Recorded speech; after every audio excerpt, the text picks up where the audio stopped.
حج کے موضوع پر پچھلے جمعہ کو بات چل رہی تھی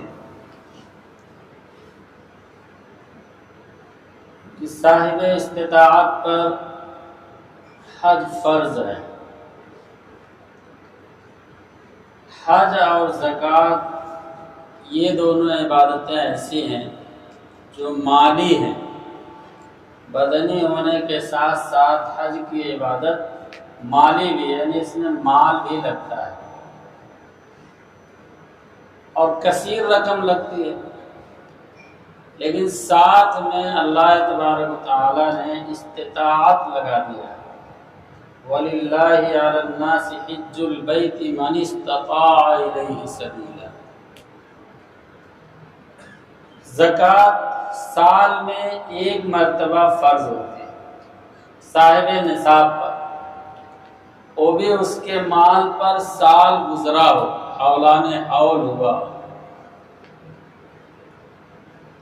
اسی طرح حج کی جو عبادت ہے وہ پوری زندگی میں ایک بار فرض ہے، پوری زندگی میں ایک بار فرض ہے، پھر ہر بندے پر فرض نہیں۔ یہ اللہ کا کتنا بڑا احسان ہے کہ ہر بندے پر فرض نہیں کرا دیا، اس لیے کہ اللہ تعالیٰ کو معلوم ہے کہ سب کے سب تو مالدار نہیں ہوں گے۔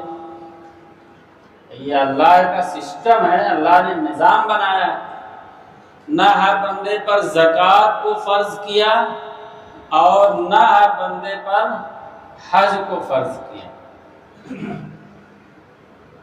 مال والے پر زکوٰۃ کو فرض کیا، پھر مال والے پر حج کو بھی فرض کیا۔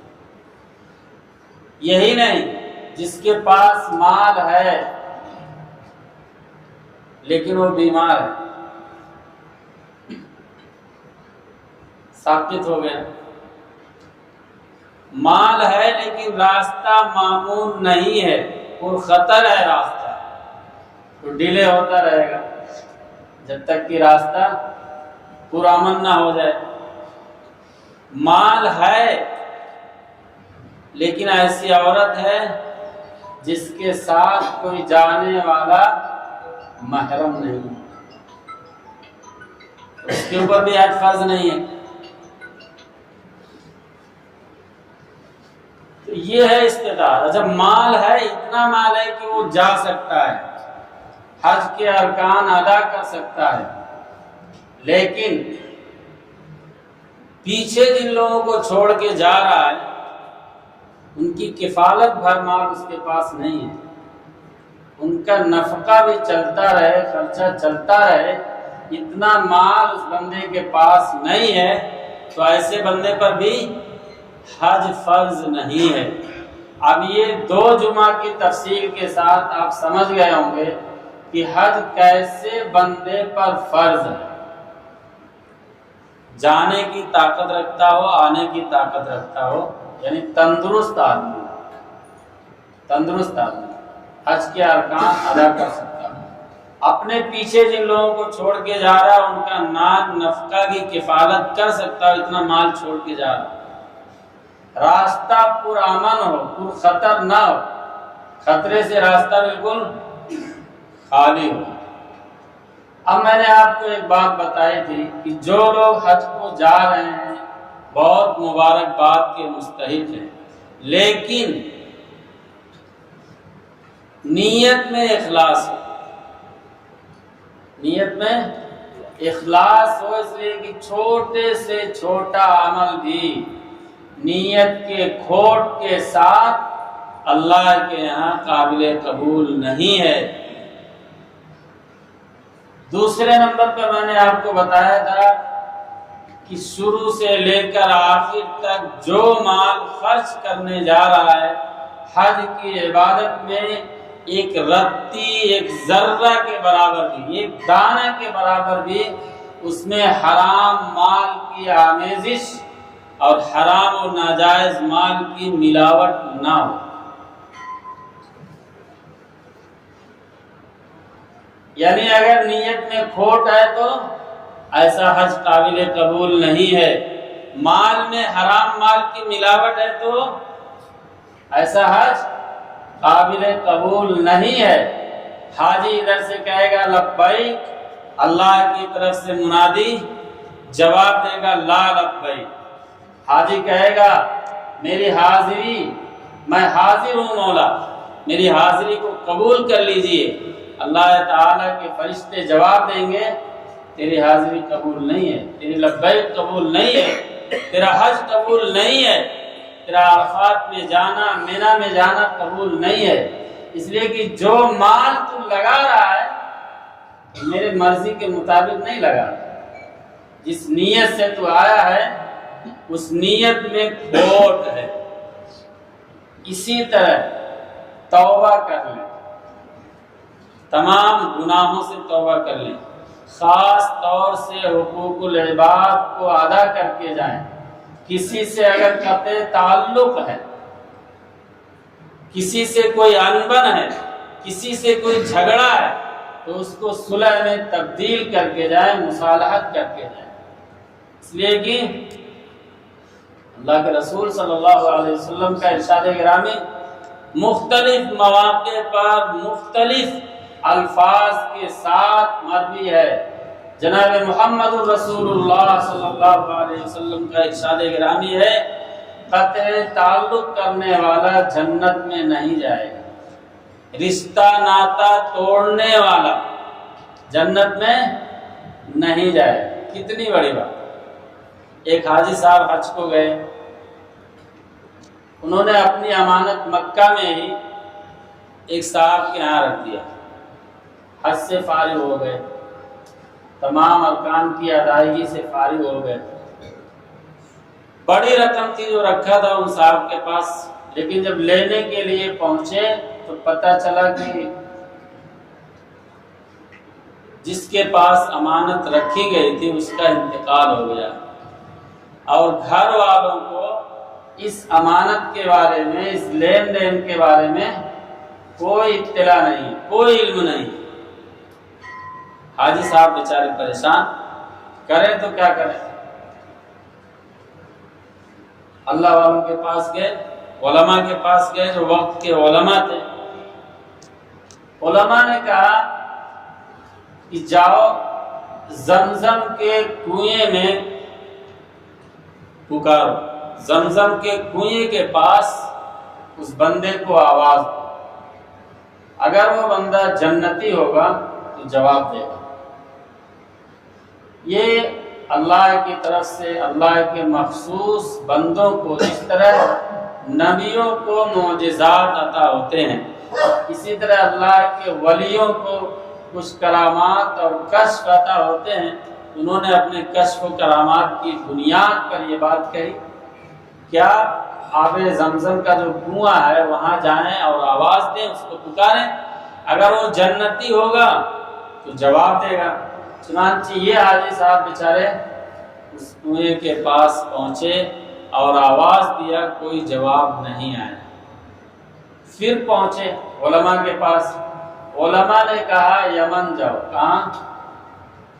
یمن، بیر برہوت ایک کنواں کا نام تھا، اس کنویں کے پاس جا کر آواز دو، اگر وہ جہنمی ہوگا تو جواب دے گا۔ چنانچہ یمن گئے وہ حاجی صاحب، یمن جا کر انہوں نے اس کنویں کے پاس پہنچ کر آواز دیا تو جواب آیا کہ آپ کی امانت فلاں جگہ میں نے رکھی ہوئی ہے۔ کہا وہ تو ٹھیک ہے، امانت تو ہم لے لیں گے، لیکن آپ یہ بتائیے، ہم تو آپ کو بہت نیکوکار سمجھتے تھے، ہم آپ کو بہت نیکوکار سمجھتے تھے، ہم بھی سمجھتے نا آپس میں ایک دوسرے کو۔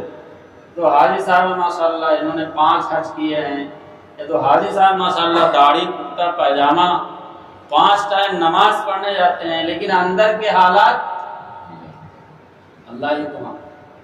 اللہ تعالیٰ اگر پردہ پوشی نہ فرمائے، ستاری ہماری نہ فرمائے تو ہم راستہ چلنے کے قابل نہیں ہیں۔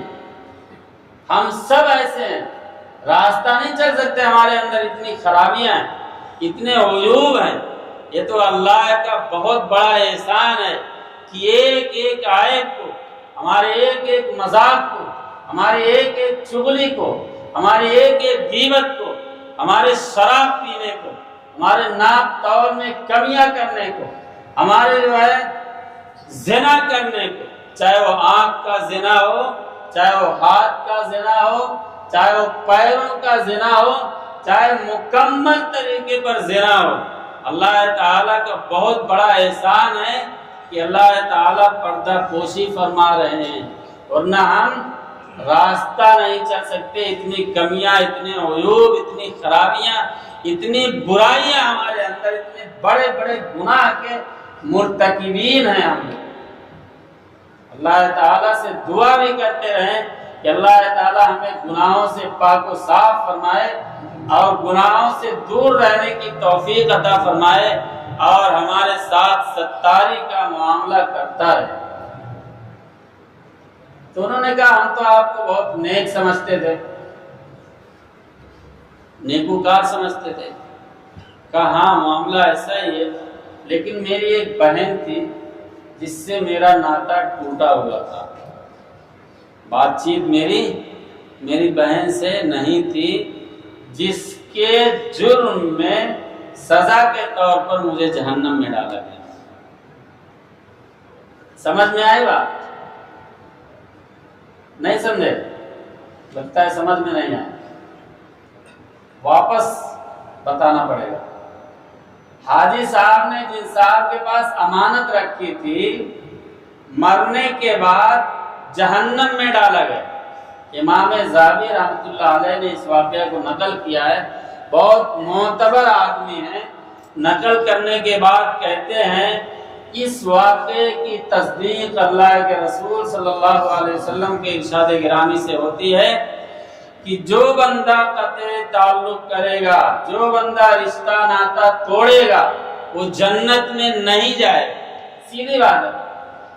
تو وہ کہہ رہے ہیں کہ میرا ناتا، میرا تعلق میری بہن سے ٹوٹا ہوا تھا۔ ہمارے تعلق کتنے اچھے ہیں، ہم سوچ لیں، ذرا گریبان میں جھانک کر ہم اپنے دیکھ لیں کہ ہم تعلقات کو کس درجہ نبھانے والے ہیں، کس درجہ نبھانے والے ہیں۔ تو بہرحال حج پر جانے سے پہلے ہمیں اپنے معاملات کو صاف کرنا ہوگا، حق والوں کے حق ادا کرنے ہوں گے۔ میں نے کہا ایک رتی بھی اگر حرام کی آمیزش ہوگی، یا ایک رتی بھی اگر کسی کا ناجائز طور پر لے جائے گا، اس کے ذمہ حق ہے، حق ادا نہیں کیا ہے، حج کر کے آ گیا، دنیا سمجھ رہی حاجی ہے، لیکن جب مرے گا اور میدان محشر میں حساب کتاب ہوگا تو وہ رتی بھر جو دوسرے کا کھایا تھا، حق ادا نہیں کیا تھا، جانتا تھا، کون بھرے گا؟ ہے اتنا بڑا کلیجہ اور اتنی بڑی پراپرٹی ہم کہاں سے لائیں گے کہ اس کا حق ادا کریں گے؟ ایک رتی کے عوض نہ جانے کتنا دینا پڑے گا۔ تو یہ ہے، جو لوگ حج کو جا رہے ہیں ان چیزوں کو، ان شرطوں کو خاص طور سے یاد رکھیں۔ یہ مالی عبادت ہے، یہ بار بار عطا نہیں ہوتی ہے، یہ اللہ کی طرف سے توفیق جس کو مل جائے اس کو غنیمت سمجھ کر سارے شرائط کی اور سارے آداب کی رعایت کرتے ہوئے جانا چاہیے۔ بار بار یہ عبادت نصیب نہیں ہوتی، تو جب موقع ملے تو چھان پھڑک کر اپنے آپ کو بالکل تیار کر کے، اپنے آپ کو بالکل صاف اور پاک کر کے جانے کی کوشش کرنی چاہیے۔ اور میں نے بتایا تھا کہ ایک طبقہ وہ ہے جن کے اوپر حج فرض ہے، لیکن مکان بنانا ہے، بیٹے کو ڈگری دلانا ہے، بیٹا یا بیٹی کی شادی کرنا ہے، سب جھوٹے بہانے۔ حج فرض ہو گیا تو اب مکان بنانا یہ جھوٹا بہانہ ہے۔ لڑکی کی شادی کرنا کون سا خرچ ہے؟ شریعت کہاں لکھ کر شریعت نے دیا ہے کہ 1 لاکھ خرچ کرنا ہے شادی میں اور نکاح؟ یہ تو جھوٹا بہانہ ہے، یہ تو ہم نے اور آپ نے بنایا ہے کہ 5 لاکھ 10 لاکھ 20 لاکھ 1 کروڑ شادی میں خرچ کرنا ہے، یہ تو ہمارا بنایا ہے۔ یہ اللہ کا سسٹم نہیں ہے، یہ شریعت کا سسٹم نہیں ہے، وہاں تو 1 روپیہ بھی خرچ نہیں ہو، صرف حق مہر ادا کرنا ہے اور میاں بیوی کو ایک دوسرے کو قبول کرنا ہے۔ نکاح کے لیے یہی ضروری ہے۔ تو ایک بہت بڑا طبقہ وہ ہے جو اللہ کے رسول صلی اللہ علیہ وسلم کے ارشاد گرامی کہ جو شخص استطاعت کے باوجود حج نہ کرے تو پھر اللہ کو اس کی کوئی پرواہ نہیں ہے کہ وہ یہودی ہو کر مرے یا نصرانی ہو کر مرے۔ کتنی سخت وعید ہے، اس وعید کے مستحق بن رہے ہیں، اس وعید کے مصداق بن رہے ہیں، بہت بڑا طبقہ اس کا مصداق بن رہا ہے۔ اچھا جب وہ مرتا ہے تو دنیا والے بڑے احترام کے ساتھ اس کو لے جا کر قبرستان میں دفناتے ہیں اور بڑی تعریفیں اس کی کرتے ہیں۔ میں نے کہا نا کہ اللہ جانتا ہے کہ اللہ کتنا ستاری کر رہا ہے۔ حج فرض تھا اور حج ادا نہیں کیا، دنیا والے سمجھ رہے ہیں بہت بڑا اللہ کا ولی تھا، لیکن اللہ جانتا ہے نا کہ فرض ہونے کے بعد حج نہیں کیا تو وہ یہودی مرا ہے یا نصرانی مرا ہے، وہ اللہ کو معلوم ہے، دنیا والوں کو نہیں معلوم پڑتا ہے۔ جب ہم بھی مریں گے میرے دوستو تو دنیا والے سمجھیں گے کہ ہماری لاش پر کیڑے برس رہے ہیں، ہماری لاش کی کیا حیثیت ہے، ہماری لاش کے ساتھ کیا کیا جا رہا ہے، وہ دنیا والے دیکھیں گے، ہم نہیں دیکھیں گے۔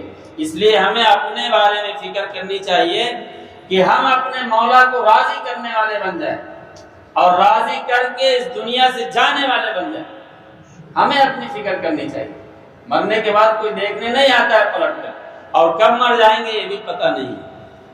حادثہ ہوا نا، روز ہوتے رہتے ہیں حادثہ، لیکن یہ جو حادثہ ہوا پچھلے جمعہ کو شام میں 7 بجے، 8واں دن ہے نا، کتنا خطرناک حادثہ۔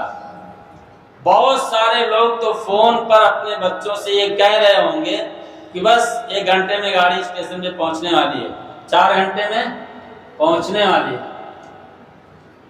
سمجھ رہے ہیں کہ نہیں بات؟ تو کیا ہم نے ٹھیکہ لے رکھا ہے؟ جو پل ٹوٹ جا رہا ہے، ٹرک اور بس کی ٹکر ہو جا رہی ہے، بس اور کار کی ٹکر ہو رہی ہے، کار اور بائک کی ٹکر ہو رہی ہے، وہ ہم نے لکھا لیا ہے کیا اللہ کی طرف سے کہ ہمارے ساتھ نہیں ہونے والا؟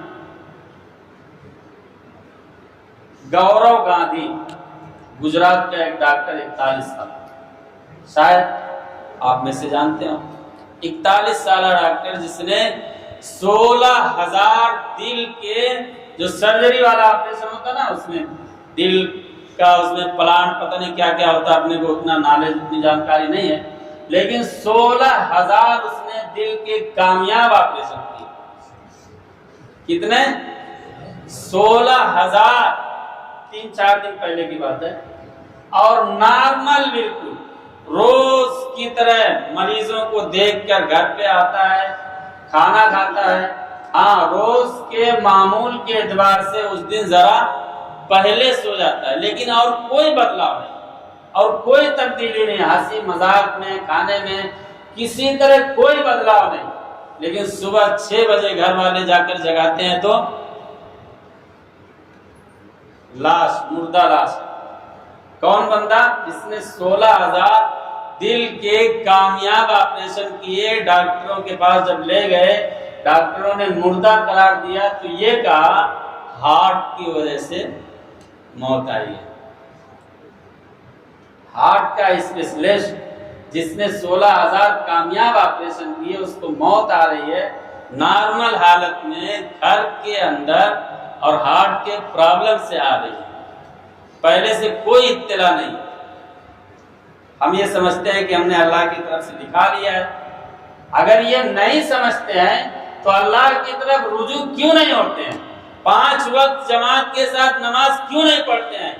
جبکہ نماز پڑھنا ایسا فرض ہے جس کو چھوڑنے والا کفر کے درجے کو پہنچ جاتا ہے۔ نماز کی مثال ایسی ہے جیسے جسم میں یہ سر کی مثال ہے، اگر سر کو تن سے جدا کر دیا جائے تو کیا باقی بچتا ہے؟ باقی بچتا ہے۔ اور ہم روز دھڑلے سے نماز چھوڑ دیں، کہتے ہیں ہم مسلمان ہیں، مسلمان گھر میں پیدا ہوئے، اہل اسلام ہے، جنت کا ٹھیکہ ہم نے لے لیا ہے، چابی ہمارے پاس ہے، اللہ کے رسول سفارش کر دیں گے، ہم جنت میں چلے جائیں۔ اگر ایسا ہی معاملہ ہوتا تو اللہ کے رسول کے پاؤں میں ورم کیوں آتی تھی؟ اتنی تعلیم کیوں دیتے تھے؟ صحابہ کرام کے پاؤں مبارک میں ورم اور سوجن کیوں آ جایا کرتے تھے؟ فاقے پر فاقہ کیوں برداشت کرتے تھے؟ کبھی سوچا ہم نے؟ اس لیے میرے دوستو ہمارے پاس جو زندگی ہے وہ امانت ہے، ہماری نہیں ہے۔ یہ جان اور مال ہمارا نہیں ہے۔ ان اللہ اشتری من المؤمنین انفسهم واموالهم بان لهم الجنہ، جنت کے بدلے سب بکا ہوا ہے۔ یہ ہمارے پاس امانت کے طور پر اللہ نے واپس دے دیا ہے کہ اس کی امانت کرو، اس کی حفاظت کرو، اس امانت کی حفاظت کرو۔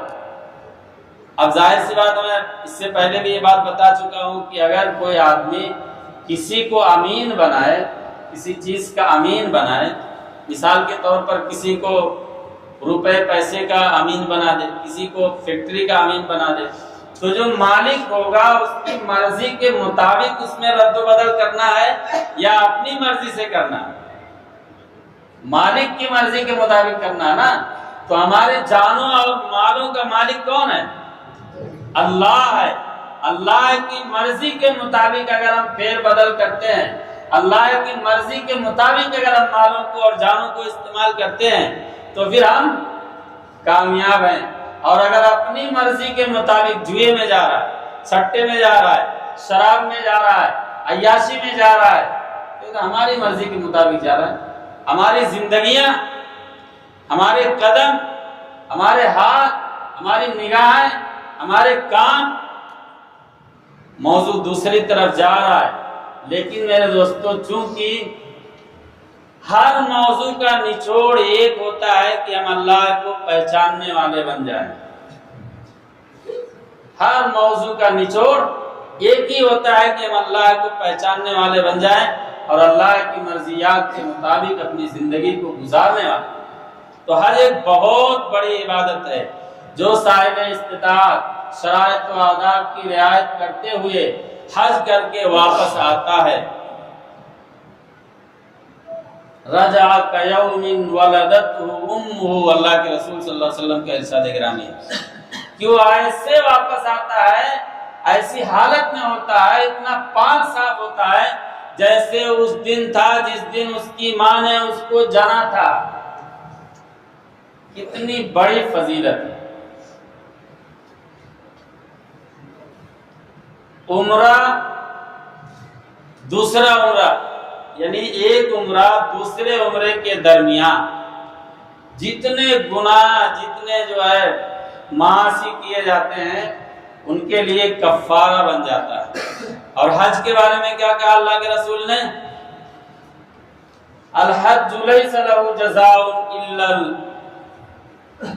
المبرور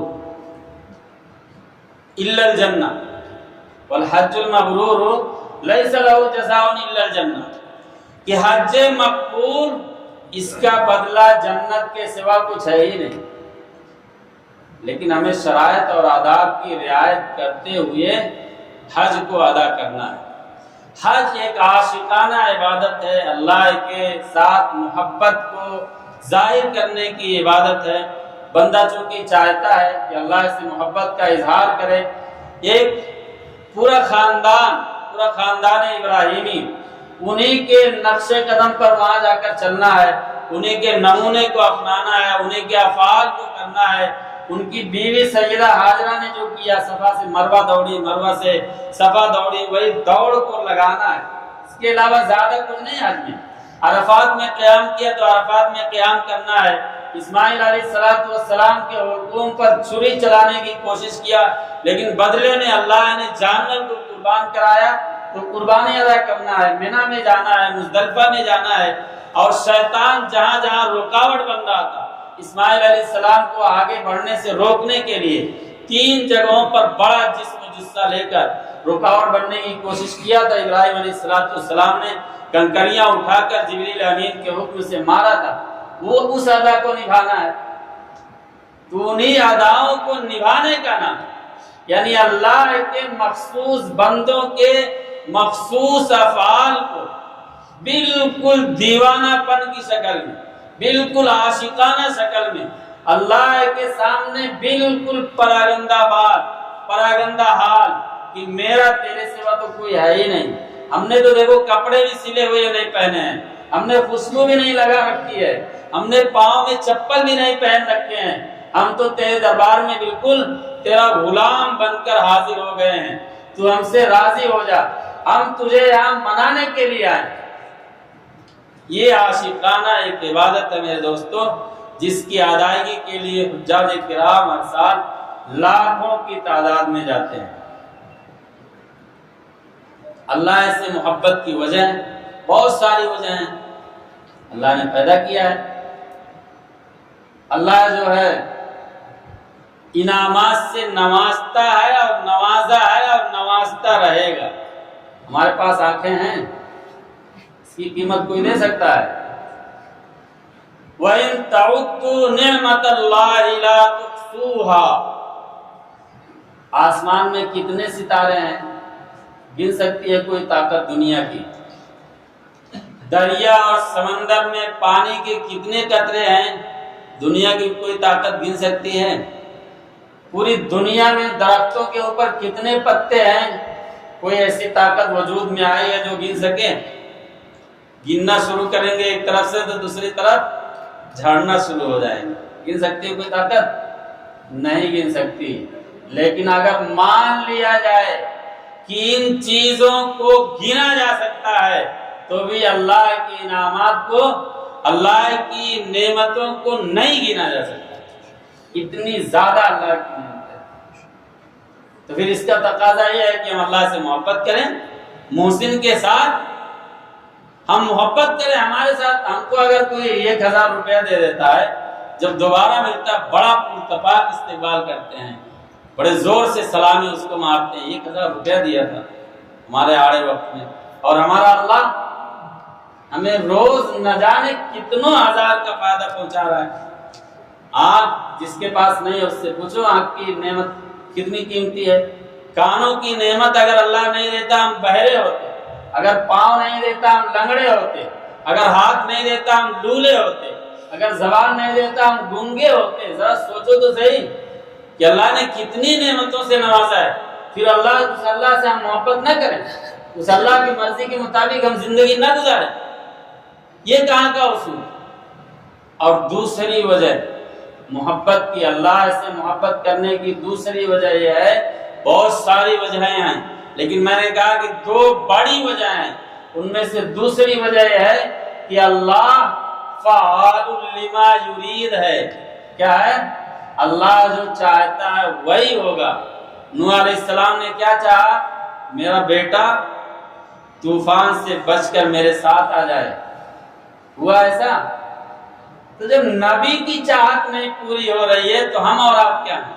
پتہ چلا اللہ فعال لما یرید ہے۔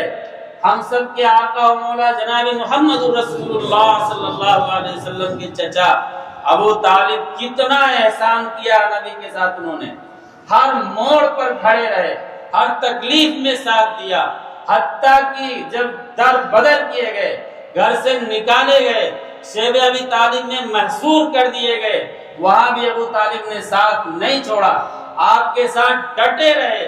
اللہ کے رسول چاہتے تھے ابو طالب ایمان لے آئیں، اللہ نے کیا فرمایا؟ انک لا تہدی۔ اللہ کے رسول نے اتنا بھی کہا چچا آپ میرے کان میں دھیرے سے پڑھ دیجئے، میں قیامت کے دن گواہی دے دوں گا کہ میرے چچا نے کلمہ پڑھا تھا۔ نبی کی چاہت، اور نبی کیسے ہیں؟ نبیوں کے سردار ہیں، رسولوں کے سردار ہیں، نبی وہ ہیں جن کی وجہ سے اس دنیا کو بنایا گیا ہے، اس کائنات کو بنایا گیا ہے۔ لولا کلمہ خلقت الافلاق کہا گیا ہے، اگر نبی نہ ہوتے پورا سسٹم ہی نہیں ہوتا۔ اس نبی کی چاہت کو اللہ پورا نہیں کر رہا ہے۔